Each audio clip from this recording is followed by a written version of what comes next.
it is a real pleasure actually for me to introduce our next speaker, Janzen Madsen. Janzen is someone who's a local entrepreneur, but very much global in his disposition around his work. He's someone that was unknown to me until recently, and then as these things happen, suddenly I'm seeing his name everywhere, and you may have picked up on some stories in the media recently.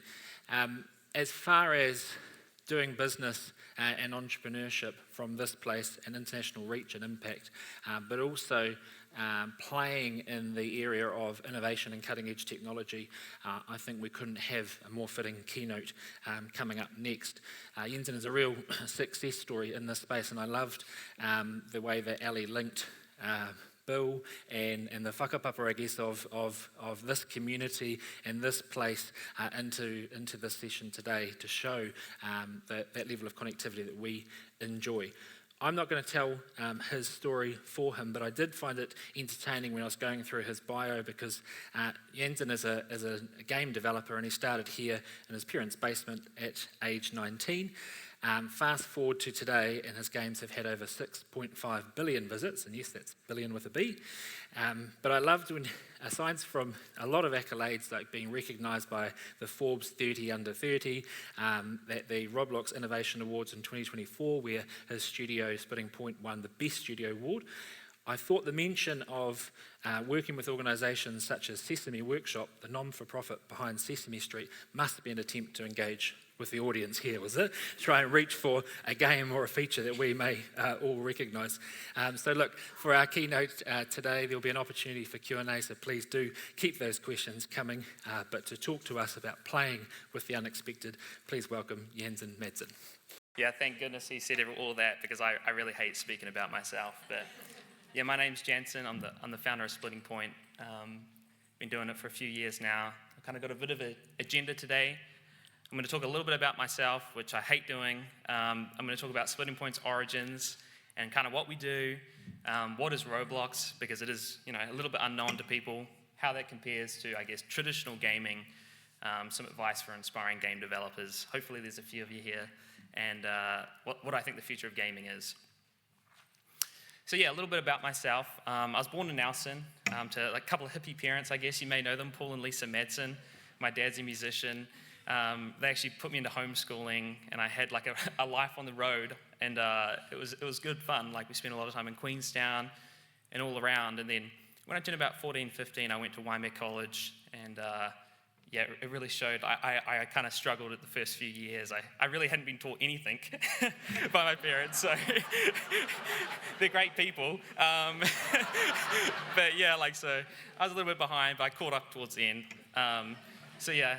After college, I applied for university to do software engineering at Victoria, and I got accepted, but I didn't go. I wanted to take a gap year, and then that just sort of turned into, I guess, 9. So then, yeah, during that time when I was kind of not doing university or anything really, I just worked for my dad as a bass player, and I use that term lightly. I'm not very good, so sometimes I just turn my bass off and play, or pretend to, yeah. And then during that time, his dad would work in the weekends, I'd have a lot of kind of spare time during the week, and I started various weird businesses, drop shipping clothing and doing Minecraft servers, and that kind of brought me to when I first saw Roblox, which is 2017, and founding Splitting Point. I just saw Roblox at a party, and I thought it was hilarious. I had the best time. I was just playing with friends, and the next day I went and checked the website out, and I saw you could make money from it. I was like, oh, okay. And at this time, there was really no resources on what Roblox was or how much money you could make or anything like that. So I just got into creating a game. It took me 2 weeks. I was living in my parents' basement. I think I had literally no money. I think maybe my account was in overdraft. So then, yeah, it was pretty cool. Started Splitting Point. I created this game, Bed Wars, and I got lucky. It literally was my first game I made in 2 weeks, and it was my biggest game for 3 years. And I kind of used that to live off, while I was trying to recreate a hit. And then today, we've had tons of hits, which is awesome. And we've got a large team and a bunch of really talented people. There's 25 of us, which is yeah, I guess in the last month, we've probably added 10 people. So what I think Splitting Point's difference is, there's a lot of gaming companies, and I think a lot about like how we're different and what we do better than everyone else. And I think really what it comes down to is we have like a really amazing team. I think like my like best skill is knowing what I'm bad at, sorry. Sorry. Yeah, like so I'm pretty good at like knowing where my weaknesses are, and I think like that's basically what I sought out to do, is find people that fill those gaps. Everyone we work with is like really passionate. Like game development is brutal. Like it's huge hours. Like you really do work a lot. So if you don't care for it, like don't do it, because you're gonna hate it. So then at the company we have like a flat management structure. So we don't really have like any traditional leadership. It's really just like everyone kind of takes ownership of what they're working on. They can have an opinion. There's sometimes some pretty like passionate arguments. And yeah, there's a lot of like mutual respect for people's like, I guess, gifts and talents. So then, can I go back one? What is Roblox? Yeah, so Roblox is like an online platform for creating and playing games. So for kind of like, I like to use this example, like it's like the YouTube of gaming. So like if you're a YouTuber, you upload videos to YouTube, like a creator on Roblox uploads games to Roblox. It's a sort of a similar dynamic. There's a virtual currency called Robux. So you can buy that at the warehouse or BP, or some people just steal their parents' credit card. And it's available on a bunch of platforms like PC, Mac, mobile, all the consoles, which I'll get to later, but that's actually quite incredible.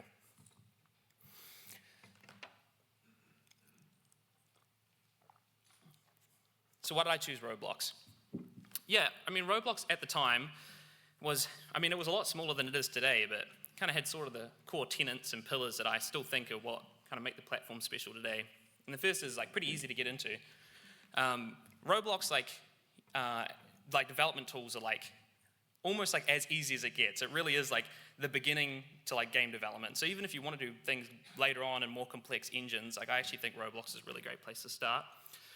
So they have like all these amazing tutorials and a Wikipedia that's like just got so much information. And because there's like millions of developers, like any question you could have has been answered, like literally.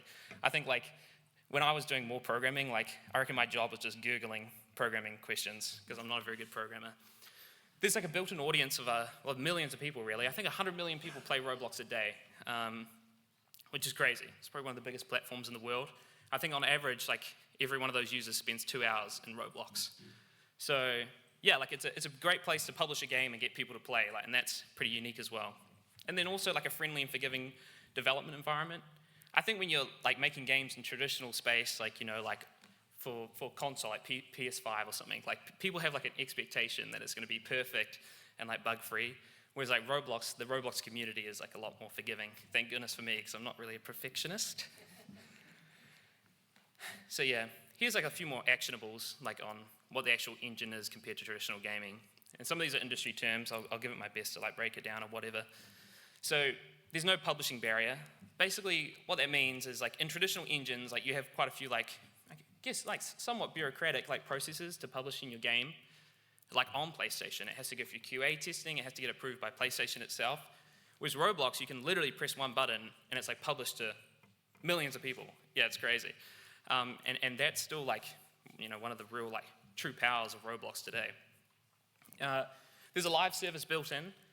So what that basically means is like all the infrastructure for servers and players and moderation is handled by Roblox, which is like really like, if you're building like massive scale games, like that is your biggest like barrier. Like, for example, like Grow a Garden, like to run the live service for that game, it would probably be billions of dollars, and Roblox just provide that for free.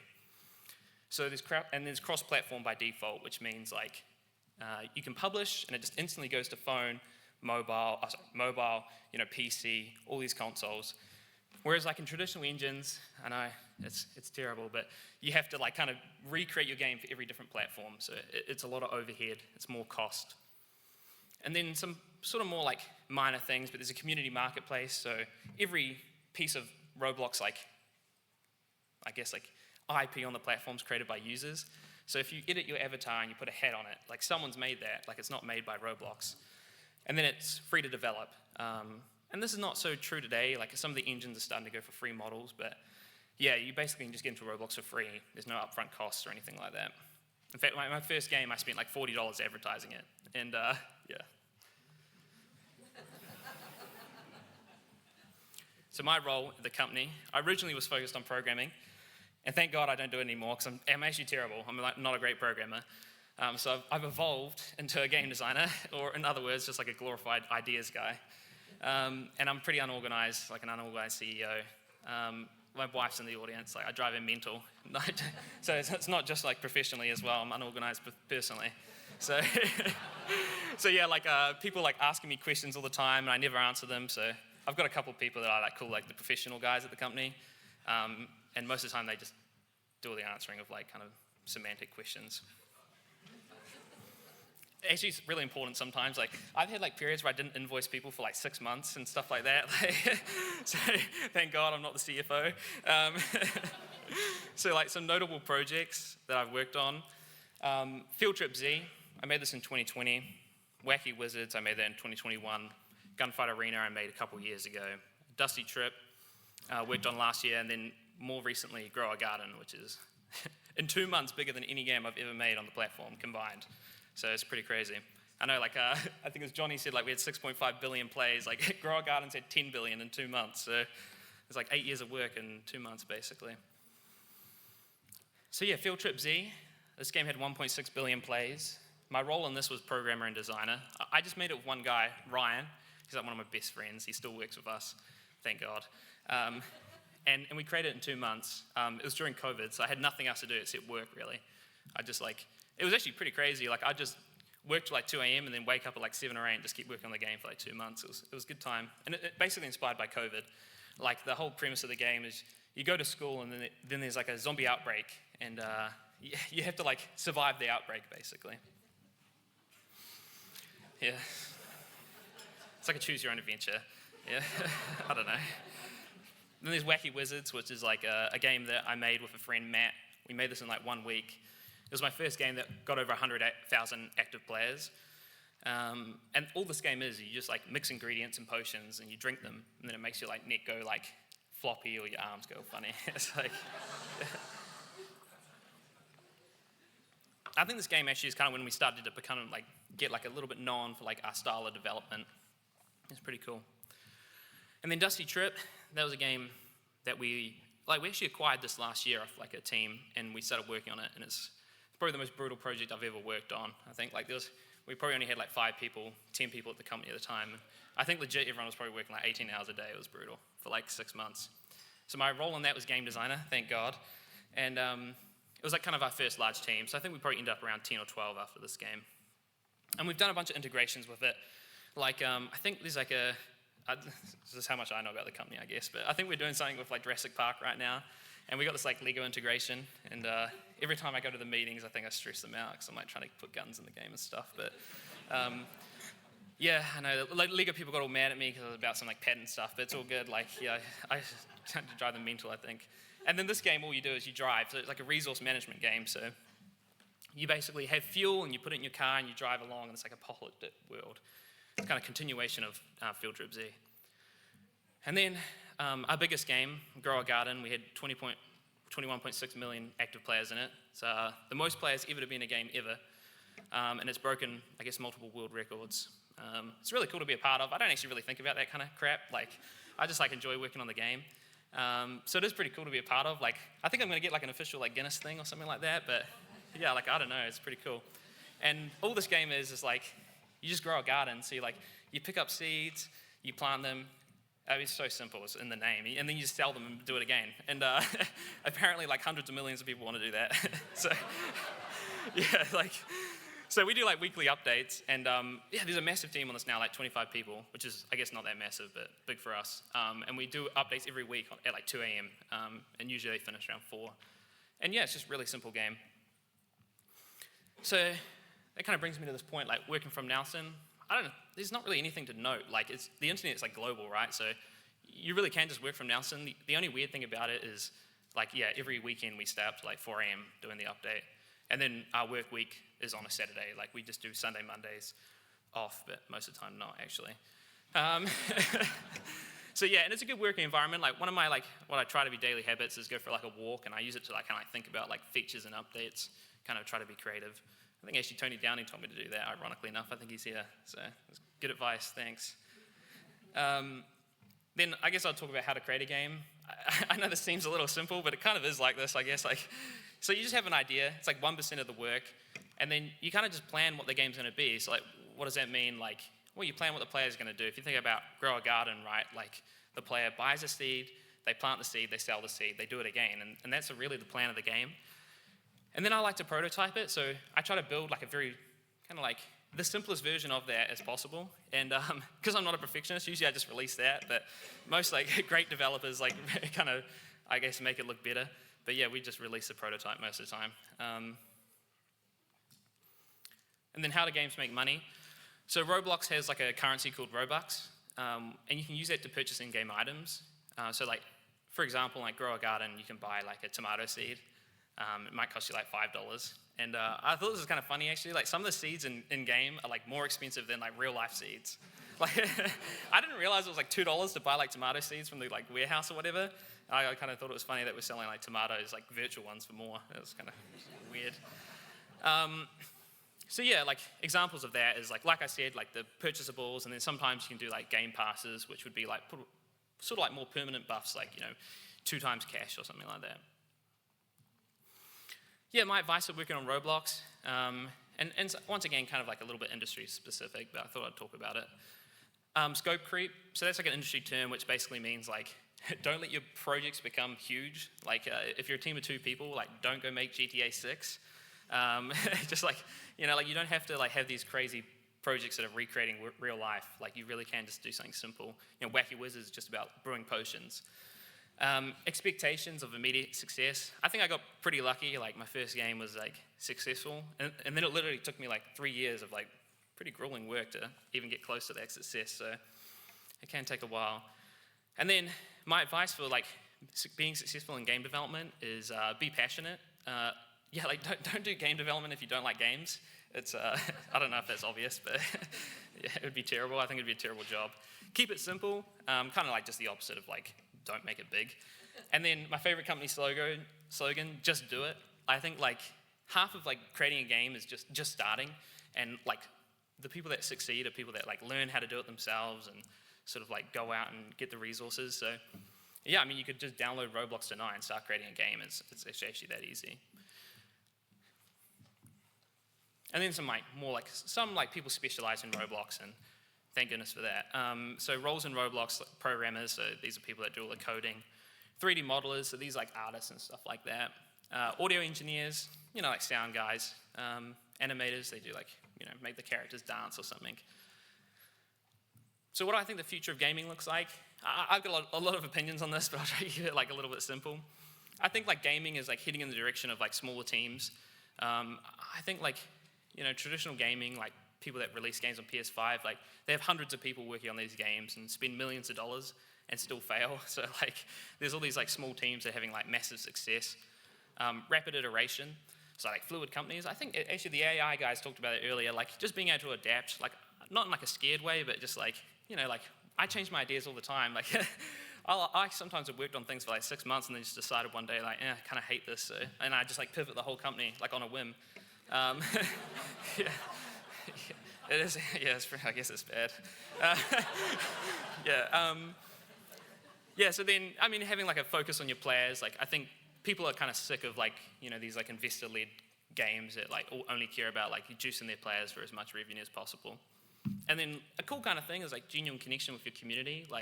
I think this is what we actually do better than anyone else. We talk to our community a lot, and people feel they're part of the development of the game, which is really cool. So yeah, in conclusion, sweet.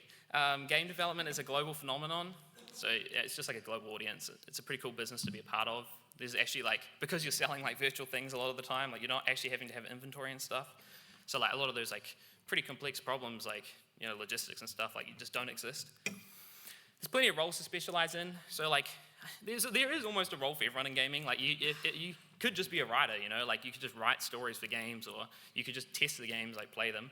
I don't recommend that. Everyone thinks they want to be a QA tester until they are. It's the worst. Yeah, imagine playing a game for 16 hours a day. It's anyway, keep trying and be constantly learning from others. And then I just think with game development in particular, I think like success is like somewhat inevitable. Like if you just keep like working on games and pivoting and changing your ideas and working on new things, I think you'll eventually find like a niche. There's like, I mean, billions of gamers, so there's a game for everyone. So yeah, thanks.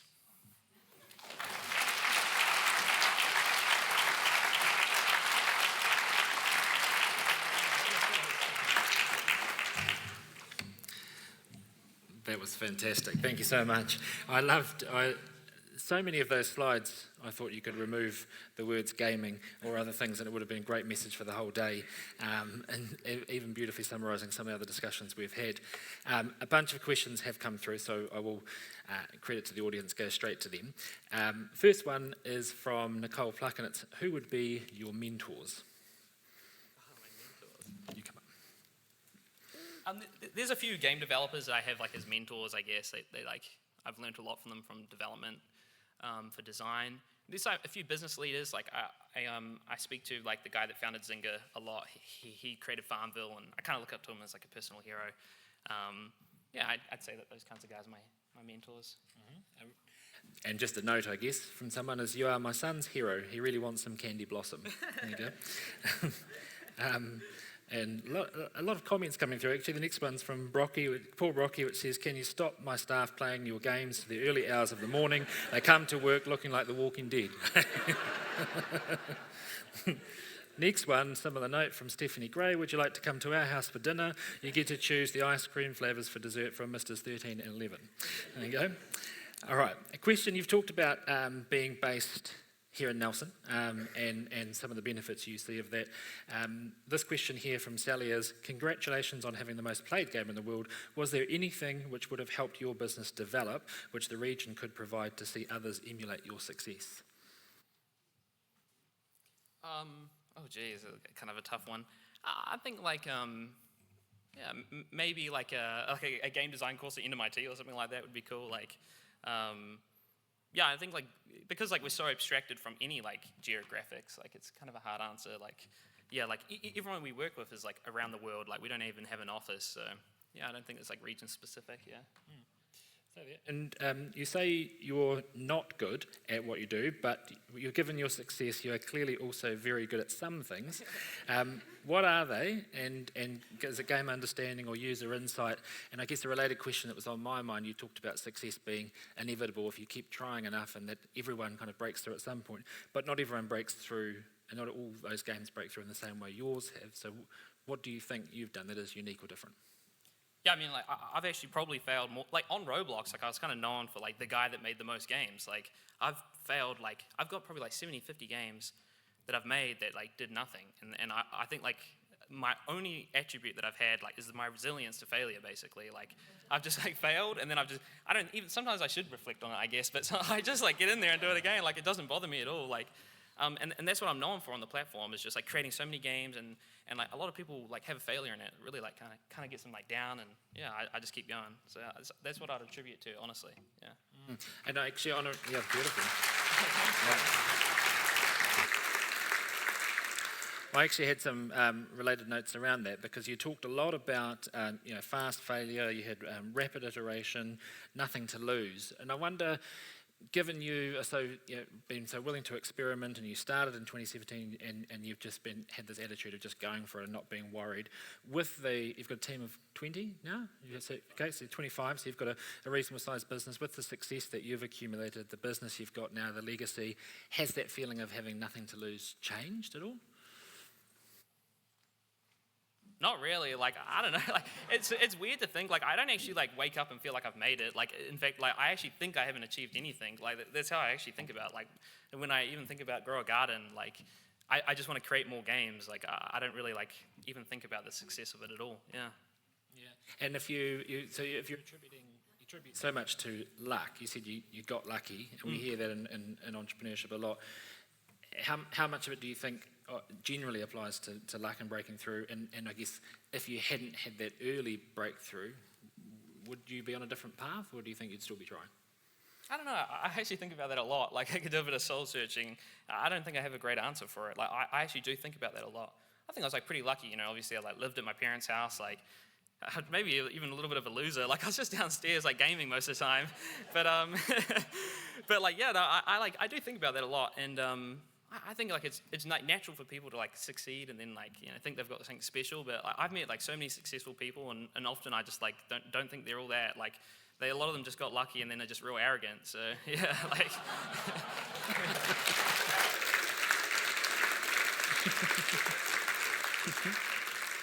Love that. You mentioned, I put this question down and then you kind of answered it, but you talked about yourself as a glorified ideas guy. But where does that inspiration come from? You talked about going for walks and kind of balancing that, but actually if the currency for you of making this work is coming up with those new ideas, how do you stay inspired and energized? I don't know. It's like anything creative, really. Like there's periods where like not much comes to you, and then there's other things that like do. And it's funny. Tony Downing again. Like he gave me some good advice like 5 years ago. Like he said like you should give yourself time to be creative. So like it's about like creating those moments that, like where you can be creative, which is like me going on a walk, or like a lot of the times it's showering. Like I actually shower like 4 or 5 times a day. Like just because like I reckon like most of my good ideas come from that. Like yeah, I don't know. Like yeah. And then sometimes I'll just dream about stuff, like, I don't know, like, yeah, all that kind of thing. And on that note, I guess, and thinking about, you gave some great advice to the audience about gaming. The question here from Kristen is, what's the best way for a game-loving young adult to transition into the developing workforce? So advice for young people. Yeah, I mean, like, when I, like, look to hire someone, I don't even read the CV. I just see if they've got a portfolio. Like, I literally just go down and see if they've, like, created a game. I don't know if that's, like, esoteric to me or whatever, but... yeah, like I think like if you're into wanting to become a game developer, like start doing it. Like you don't need a job. Like you can just do it in your bedroom for fun and create something you want to play. Yeah. I heard about another question around not being a perfectionist. You mentioned this quite a few times, the kind of confidence to just keep changing and to throw the rule book out on stuff and let go, that fast failure. How much, if you take yourself out of gaming for a moment, how much do you think those ideas apply to the wider business audience and community?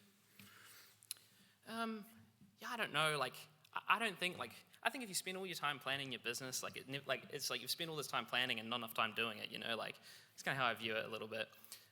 Obviously, like most of my lens of life is like shaped by game development. So yeah, that's kind of how I'd succeed on game development. I'm not sure if it applies to broader industries, but yeah. Just on game development, you talked about the kind of platforms and process. Can you just characterise for us a little bit how big gaming is in New Zealand and game development? I mean, I wouldn't really know. Like, you mean like figures? Yeah, how big is it as a sector? I don't actually know. Yeah. Sweet. Nah, like I'm sure it's a few billion or something. Yeah. Really big. Yeah. Do you know? I think Charles Anderson did a project, Game Changer, which was about $18 billion a few years ago. There you go, guys. Yeah. It's significant. Yeah. It's a really significant industry. I guess the question you talked about, a question to come back to around that would be, you talked about why Nelson, or how your interaction with Nelson and running a global business works. I guess the question, why Nelson for you, and with the success you've had and the options that's given you, the freedom that's given you, what's kept you tethered here? I don't know if this is going to be controversial, but I guess like Nelson's like a little bit boring, and it's like good because all I can do is work. Like I've got, I don't know. Yeah. I think NRDA are here. Sorry. And they've put a lot of effort into the regional brand, but that may just be it. No, like I've got friends that live in LA and they do nothing. Like these guys are like some of the most talented people ever, and then they go to LA and like they just get like enamored by like all this auxiliary stuff. Like I really am just focused on gaming, and that's kind of what my life revolves around. Yeah. But you talked about staying connected to community as part of your advice. So what does that look like for you, though? If you're totally focused on gaming, but what does staying connected to community mean? I guess I asked my wife. Like, I really don't do anything but hang out with her. Like, I would maybe like have 2 hours and just hang out with my wife. Like, I see like some of my friends sometimes, but I mean, I probably see my friends in America more than Nelson, if that's like some context. Yeah. I feel lucky we've had an hour with you today. For the audience. It's not like that. I'll check if there's any final questions coming through, but I've got one I wanted to finish on. No, I think we're okay. I think we've got through most of those. A question that I wanted to finish on, and this has been awesome, thank you. It's been really cool. Janzen said, by the way, when he came up that he doesn't like talking and didn't want to do this, didn't want to do a big speech, but I think everyone here has really, really enjoyed what you've offered, so thank you. I guess I'm just thinking, I'm really curious, you essentially skipped the workplace, right? You've never had a job? No. Never had a job, okay. And actually, you talked about access through large platforms, and if it could be gaming, it could be a range of other things, but actually access to income and opportunities and business, and that doesn't necessarily come through a workplace. And you've got a generation emerging who have that opportunity to skip the workplace. When you think about the society and where we are in some of the conversations that we've been having this morning, that social structure and the social fabric that we've relied on, how important do you think that is moving forward, and where are we, I guess, in that space, and how much does it worry you at all? No, not really. Like, I think like some people, like they like working. Like, I don't think it's like any more like glorified or to do your own thing. Like some people really enjoy their job, and I think like there's nothing wrong with it. So when I think about like skipping the workplace, like I don't necessarily think it's like should be glorified. Like it's just a path I chose, and I guess I may be a little eccentric, I suppose. So I don't know how I would have done in it, but yeah, it is funny. Stuff comes up all the time. Like I have to ask some of my employees that have had jobs, like, is this like appropriate? Like, yeah.